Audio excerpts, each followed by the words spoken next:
I was sitting under a beige tarp that flapped like an exhausted flag in the midday heat of Qatar when the email came through. No subject line in the world could have prepared me for what it carried. But somehow, "let's handle this like adults" felt worse than any explosion I'd ever heard on the field. 3 sentences later, my 13-year marriage had been reduced to a PDF attachment. Lauren had filed for divorce. She had emptied our joint account, and she had moved her new boyfriend, Troy, into our house back in Boise. I didn't move for a full minute.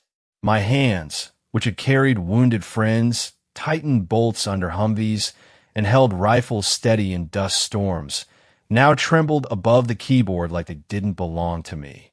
I read again, then again. Still, the words didn't change. I shut the laptop, stood up, and walked to the communal showers with no expression on my face. The cold water hit like needles, but I didn't flinch. I didn't cry either. I just stood there, eyes open, watching the cracked tile in front of me, as if the grout lines could explain how love dies quietly. Back in my bunk, I replied with a single word: understood. That was it. No blame. No questions. No or cry. Just silence. "Hey, you good, man?" my bunkmate Darren asked, not looking up from his book. "Yeah," I said. "Just stuff from home." He nodded, and that was the end of it. That's the thing about military life. Men don't poke at pain. We recognize it and let it be, like an improvised explosive we're trained not to touch. But the truth is, I wasn't shocked. The signs had been there for months, like faded bloodstains nobody bothered to scrub clean. Lauren had stopped asking about my day, started working late at the dental office where she picked up extra shifts. She joined a gym, but never broke a sweat. She got new clothes, new friends I'd never met, and new passwords on her phone. Still, I didn't confront her. I didn't snoop or accuse. That's not who I am. But I wasn't blind either. So I planned, quietly, like a man taught not to react to the first shot, but to assess, adapt, and act only when the target's in full view. I moved important documents: my birth certificate, the deed to the house, which, thanks to the VA loan, was in my name alone, my grandfather's old pocket watch, and my mother's silver, to a storage unit across town. I opened a secondary bank account and rerouted a portion of my paycheck there. Just enough not to raise suspicion, but enough that I wouldn't start from zero if things went south. I didn't do it because I knew this was coming. I did it because a part of me couldn't afford to pretend it wasn't. The night before my deployment, she hugged me at the airport and said, "Stay safe, okay?" The way you'd say it to someone handing you coffee, not to the man you build a life with. Her eyes were dry, her arms stiff, her heart elsewhere. I should have known then. But we don't see the truth when we're still praying for the lie.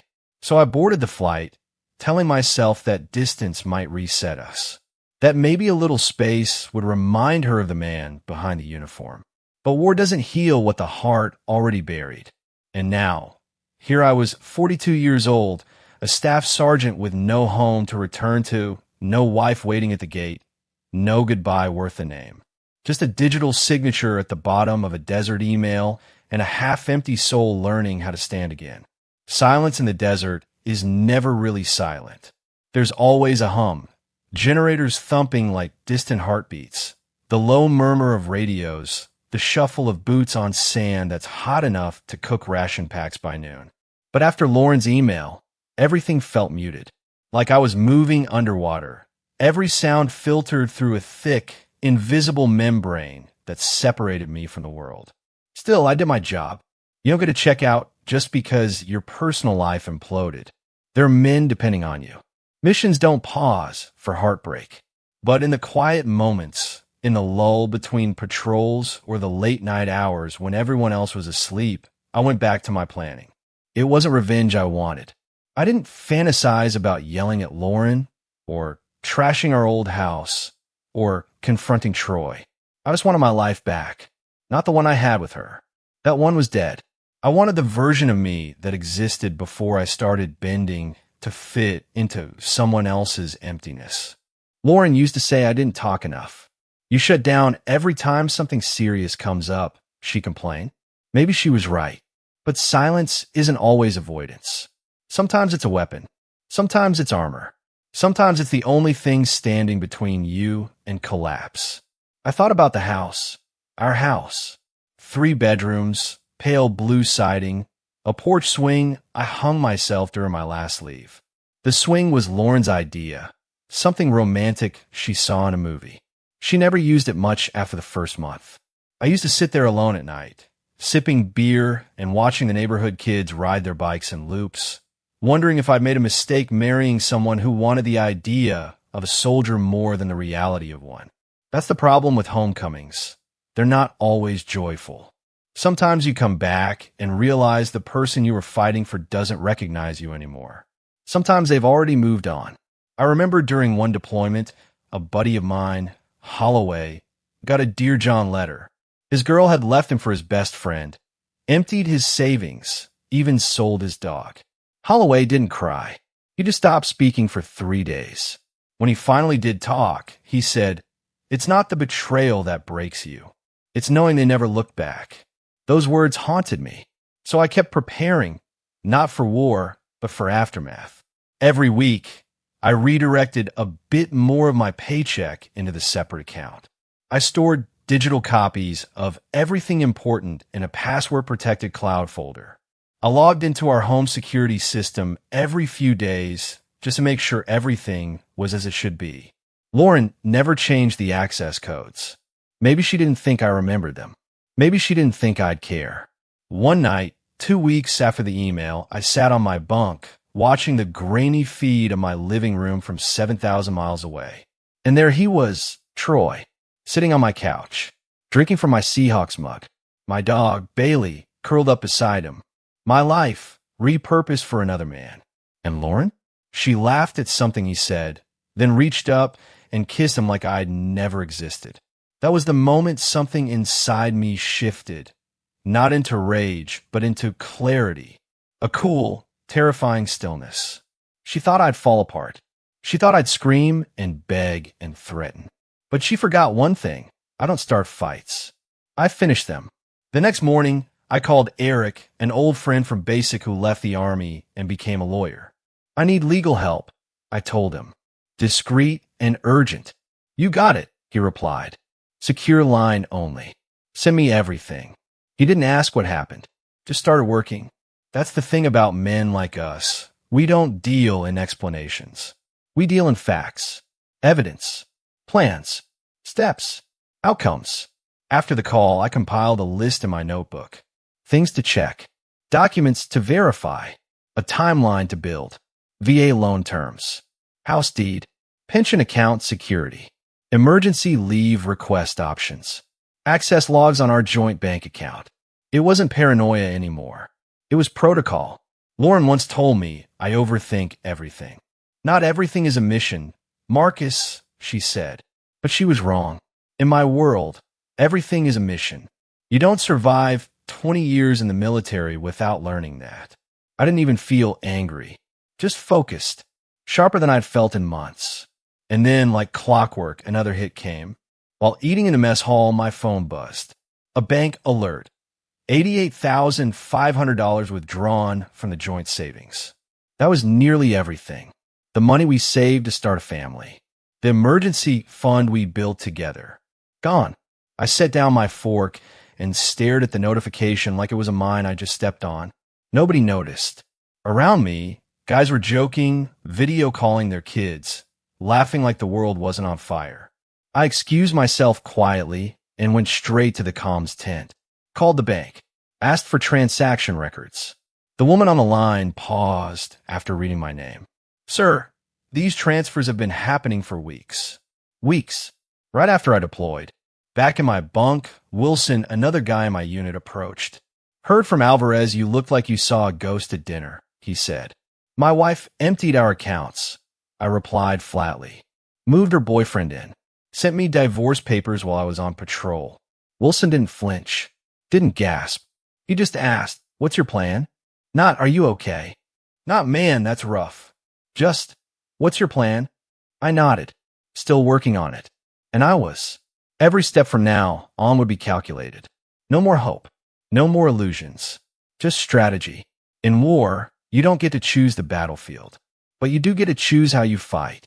And I wasn't about to lose another inch of ground. 2 months passed. I returned to American soil without fanfare, without notice. No family waiting at the gate, no banners, no airport hugs. Just a silent man in uniform walking through a terminal, carrying a duffel bag filled with gear and memories no one wanted anymore. I didn't call Lauren. Didn't even let her know I was back. I checked into a roadside motel in the outskirts of Boise under a different name. The walls smelled like mildew and cleaning agents. The TV flickered like it had 1 foot in the afterlife. It was perfect. I met Eric, my lawyer friend, at a diner 30 minutes outside town. He looked tired, like the kind of tired that lives in your bones.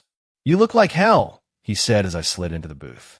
"Feel like it too," I replied. He handed me a folder.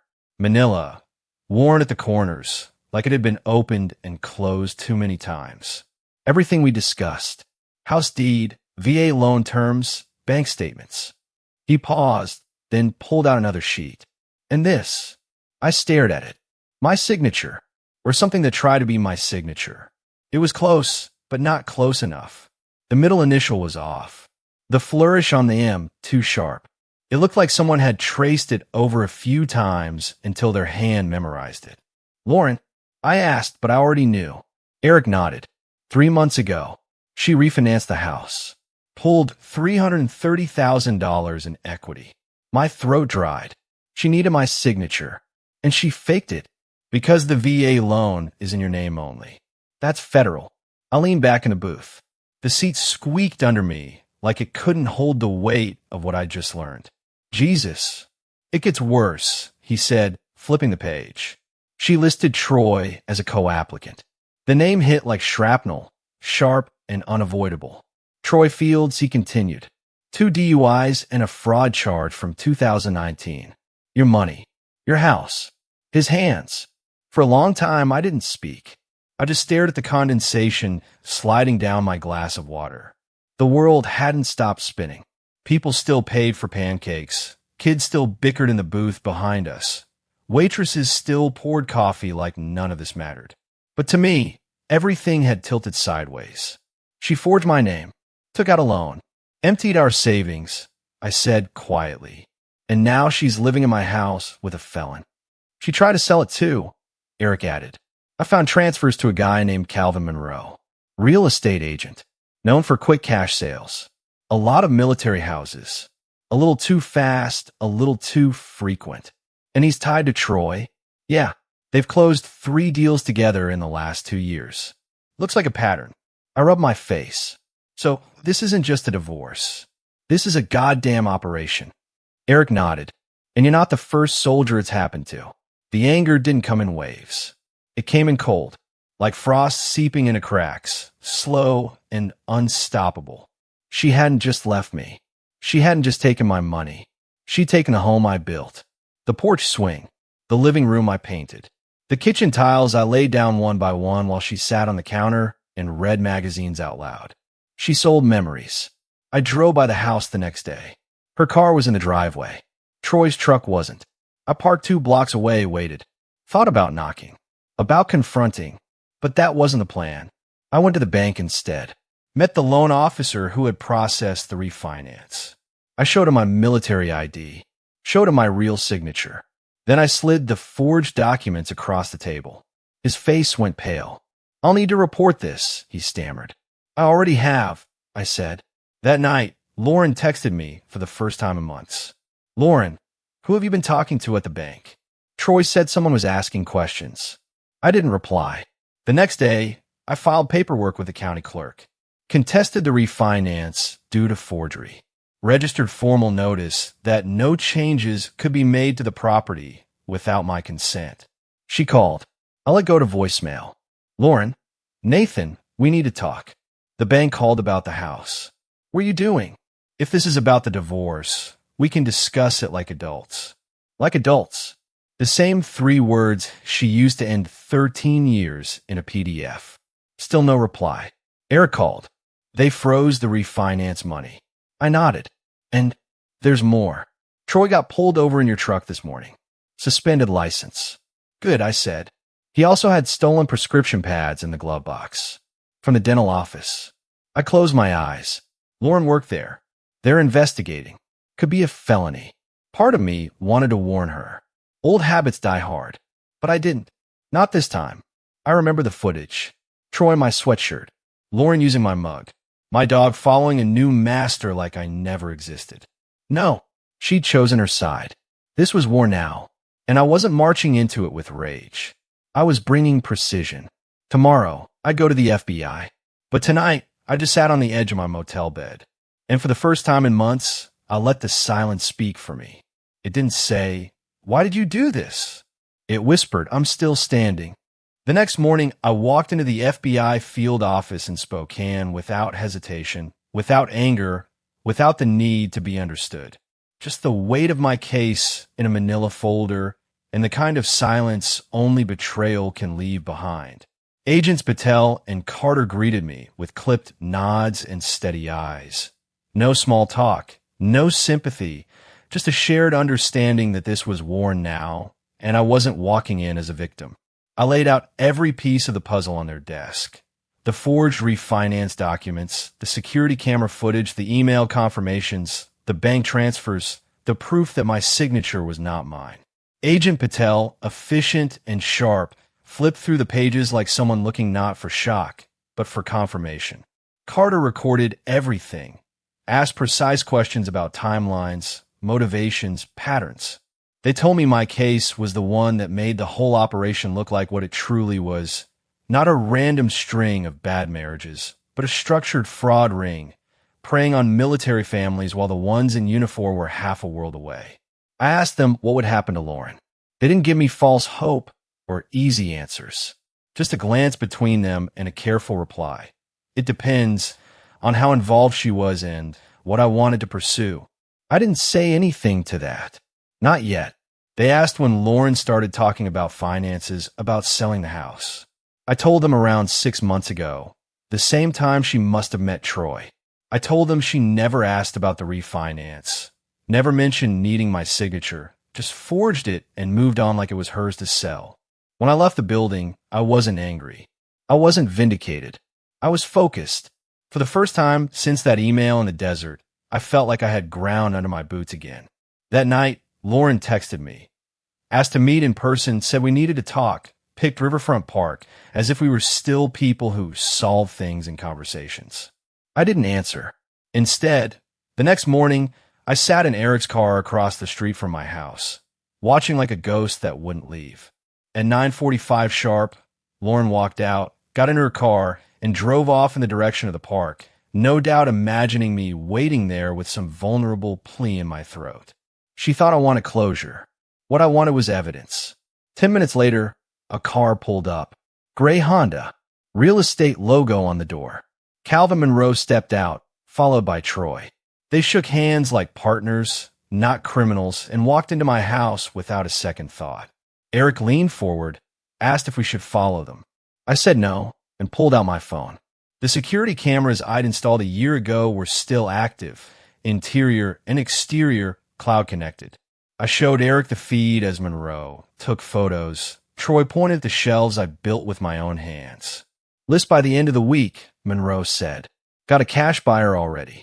Troy asked the price. Monroe answered. List at $470. Buyer offers $420. Everyone's happy. I forwarded the feed to Agent Patel with one line, happening now. 30 minutes later, black SUVs rolled up like thunderclouds. Unmarked but unmistakable. FBI agents poured out, calm and professional.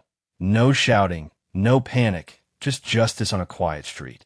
They led Monroe and Troy out in handcuffs. Lauren came home just as they were taking out boxes of documents. She stood frozen on the lawn, hands over her mouth, watching everything unravel in slow, merciless clarity. My phone rang. Agent Patel confirmed they got it all. Fraud, conspiracy, identity theft, attempted illegal sale of a federally financed property. She told me they needed my formal statement. Then she said something else. My wife had just arrived and seemed distraught. I looked at Lauren across the street. Her face wasn't the one I married anymore. It was the face of someone who had lived too long in a lie and finally heard the truth scream back. I asked what would happen to her. Patel said it depended on what she knew and on what I wanted. And standing there, 13 years of marriage sitting like dust on my shoulders, I thought about the porch swing I hung myself, the mug Troy used like it was his, my dog curled up in the lap of a stranger. I thought about everything I'd built and everything that had been stolen. And then I said what I meant with no bitterness in my voice, just the weight of quiet resolve. I just want what's right, because I wasn't fighting to win. I was fighting to restore balance, to walk out of this with my name intact and my dignity unbroken. And sometimes the quiet man wins, not by making noise, but by knowing when to strike and when to disappear. And I had just done both.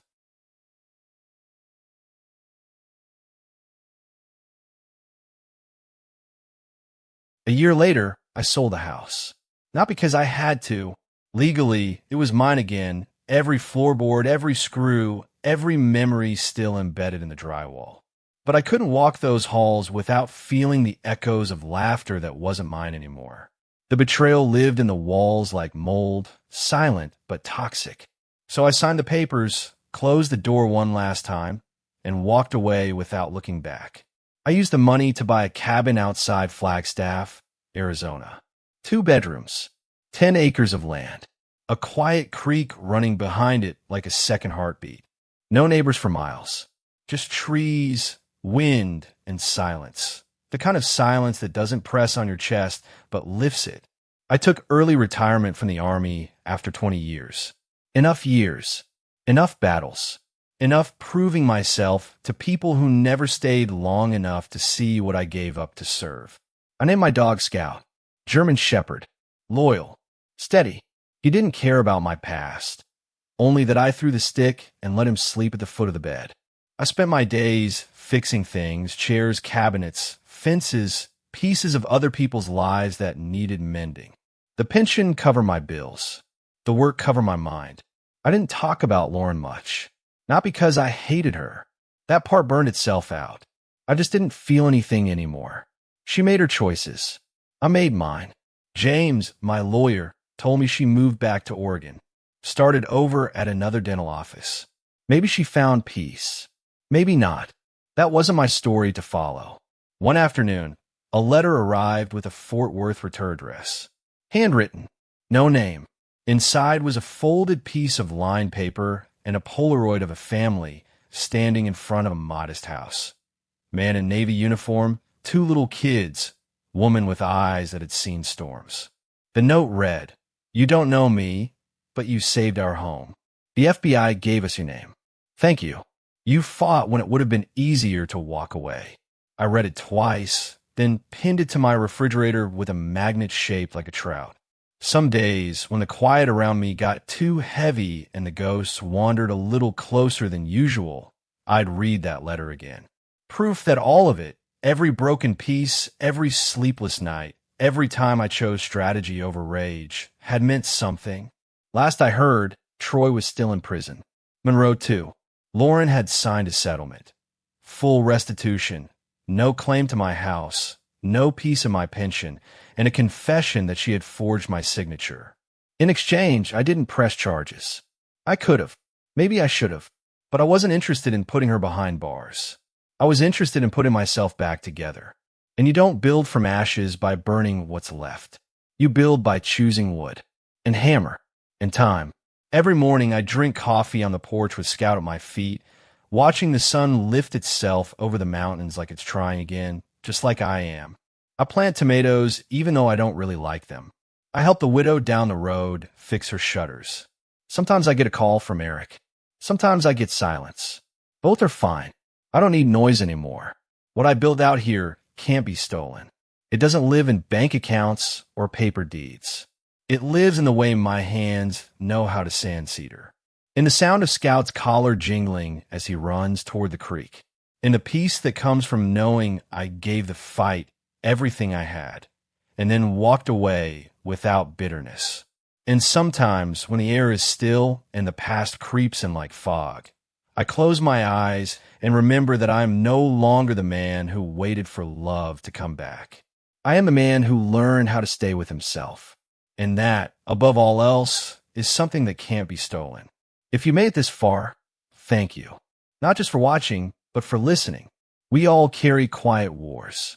Some on battlefields, some in bedrooms, some inside our own hearts.